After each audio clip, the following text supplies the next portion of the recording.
share. Ja. Drik 3D. Har du en faktura eller noget? Hvis du har sendingen hernede? Derhjemme.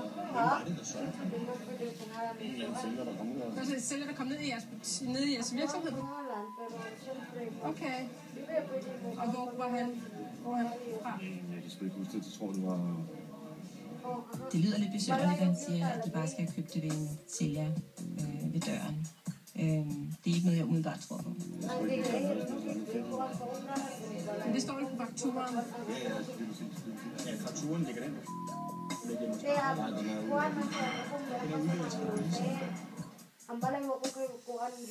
Søren ringer til virksomhedens revisor for at finde ud af, om han har de bilag, der kan dokumentere, hvorfra de farlige produkter stammer.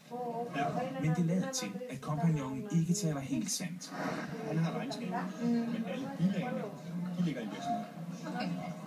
Så han går ikke op i det er modsat, hvad de lige har sagt til os. Så der ligger ikke nogen bilag i virksomheden. Okay. Men jeg synes, vi skal forholde, at jeg skal lige så sige, at bilagene ligger altså ikke der. Ja. Hvor er han gået? Kompagnonen, han vælger på et tidspunkt at forlade stedet og forlade messen. Det betyder, at vi ikke kan få de oplysninger, som vi skal have. Alt imens Søren talte i telefon med revisoren, at det lykkedes for en bekendt af virksomheden at få fat i ejeren. Mens man er færdig, bare så sige, at vi kommer videre i teksten. Hvor har du købt det fra? Hvor har du fået det fra?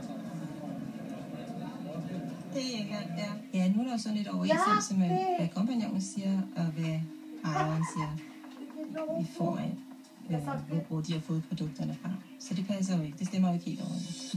Du har kun importeret de 3. Vi er selvfølgelig meget interesserede i at til dokumentation, for det kun drejer sig om de 3, og ikke flere produkter. Du får lige min kollega 10 sekunder, ikke også? Den hedder Søren Christensen. Øjeblik. Ejeren oplyser, at bilagene fra produkterne ligger i virksomhedens fitnesscenter på Frederiksberg i København. Og det ligger inde i centret. Han er i Jylland, og han er den eneste mand, Jamen, det er mærkeligt. Vi tror heller ikke helt på, at han er i Jylland, men vi kan jo ikke rigtig modbevise det. Jeg synes også, at det hænger ikke helt sammen, det her. Der har været mange modstridende forklaringer i forhold til, hvor ejeren er, om han er på Østerbro eller i Jylland, om der er en ekstra nøgle eller ej, hvor produkterne er indkøbt fra, om de er fra England eller om de er købt af en gadesælger. Så det tyder på, at virksomheden ikke fortæller hele sandheden. Derfor vil kontrollanterne nu besøge fitnesscenteret på Frederiksberg for at forsøge at finde bilagene og konstatere, om der findes mere af det ulovlige kosttilskud. Der er bare et problem. De har ingen nøgle til det kontor i centret, hvor bilagene befinder sig.